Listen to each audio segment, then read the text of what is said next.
तो मुख्यमंत्री पद की रेस में जिन नामों की चर्चा है उनमें एक नाम रूपा गांगुली का भी है। उन्होंने बीजेपी की इस प्रचंड जीत के लिए बंगाल की जनता का आभार जताया और जनहित के लिए काम करने का भरोसा भी दिलाया। रूपा गांगुली इस वक्त हमारे साथ हैं और जहां से वो जीती हैं सोनारपुर से, एक समय सीपीएम का गढ़ हुआ करता था, उसके बाद तृणमूल कांग्रेस का गढ़ रहा और पिछली बार तृणमूल कांग्रेस को दक्षिण 24 परगना से एक भी सीट नहीं मिली थी बीजेपी को। 30 सीटें तृणमूल कांग्रेस को मिली थी। वहां से जीतना कितना चुनौतीपूर्ण था? हाँ, वहाँ के लोगों ने भर भर के आशीर्वाद दिया है। वो बहुत धैर्य के साथ वो लोग इतने साल से अपेक्षा कर रहे थे कि ममता बनर्जी शायद सुधर जाएगी, उनके जो भेजे हुए लोग हैं वो ठीक ठाक काम करेंगे सोनारपुर दक्षिण के लिए, लेकिन कई वजह हैं जिसके लिए काम नहीं किए हैं।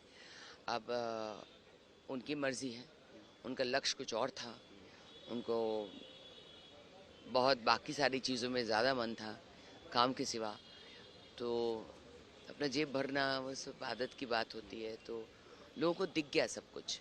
क्या वजह रही आपकी जीत के पीछे? क्या क्या फैक्टर है? एंटी इनकम्बेंसी या पोलराइजेशन? क्या फैक्टर आपको दिख रहा है? कौन सा बड़ा फैक्टर था या कितने फैक्टर?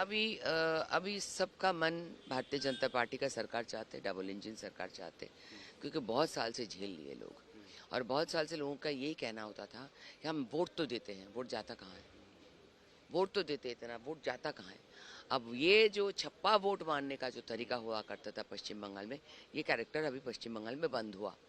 तो इसलिए असली असली असली जो लोग हैं, वो चेहरा जो है वो सब निकल आया। इसीलिए भर भर के लोग आके 90% ऐसे 90% के ऊपर वोट दिया है, ताकि और छप्पा मारने का कोई चांस ही ना रहे। ममता बनर्जी आरोप लगा रही हैं कि उन्हें पीटा गया, उन जो जिस तरह से चुनाव हुआ है, इलेक्शन कमीशन ने पूरी की तरह से चीटिंग की है, इस तरह के आरोप लगाए जा रहे हैं। वो बोल रही हैं वही जीती हैं लेकिन उन्हें जानबूझकर हराया गया है।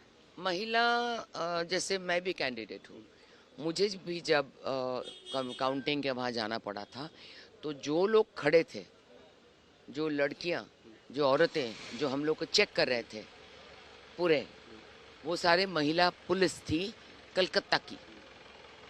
वैसे कलकत्ता महिला पुलिस मेरे साथ बहुत बदतमीजी की है, मेरे कपड़े उतार उतार के, मेरे साड़ी पैर फाँक करके खड़े होने के लिए बोला था।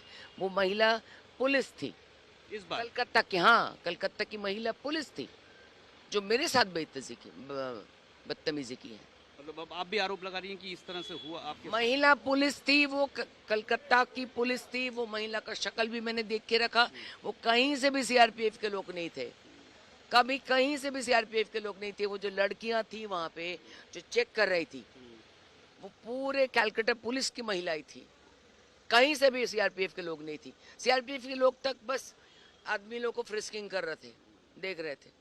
महिला को चेक जो कर रही थी, वो वहाँ की लड़की जो मुझे बेइज्जती की है, वो एक महिला पुलिस थी। आप बोल रही हैं उसका चेहरा आपने देखा है? उनका चेहरा भी मुझे याद है। कंप्लेन वगैरह कुछ करेंगे? पकड़ के रखा मैंने, दिमाग में घुसा के रखा। रूपा गांगुली इस वक्त हमारे साथ बात कर रही हैं। वो कह रही हैं कि चुनाव के वक्त उनके साथ भी, जब हमने सवाल पूछा कि ममता बनर्जी आरोप लगा रही हैं कि उनके साथ धक्का मुक्की हुई, तो वो कह रही हैं कि उनके साथ भी कोलकाता पुलिस ने खराब व्यवहार बर्ताव किया और वो पहचान के रखी हुई हैं। कैमरामैन ऑर्गो के साथ अनुपम मिश्र, आज तक, कोलकाता।